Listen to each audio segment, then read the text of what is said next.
The Kardashians might signify excess now, but they had nothing on the cotton barons of the American South. Those guys were so rich, they left the South during the brutal but important summer harvest season to party in New York City. They spent lavishly on European fineries that they take back down to their mansions in the South. And those mansions, they were grander than almost anything in human history outside what royalty could own. And they were built from fortunes created in the span of just a few years. Unlike the Kardashians, they didn't monetize attention, they monetized black human beings. Haha. Very funny, I know what you're thinking.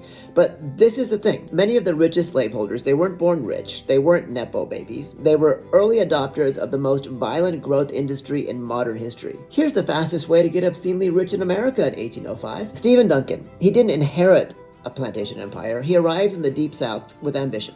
The formula was simple. You grab land as native nations were violently expelled. You borrow money from the banks who were ready to give it to you, and you buy enslaved labor in bulk. But not families, work units. You plant cotton for a global market that can't get enough of cheap cloth. It's not aristocracy, this is venture capitalism on steroids. And within a single decade, Duncan becomes one of the wealthiest men in the US.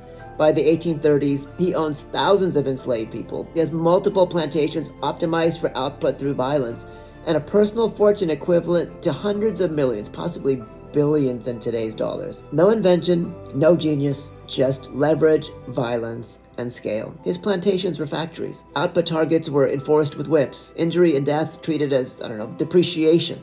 Children valued as future labor. Resistance priced into operating costs.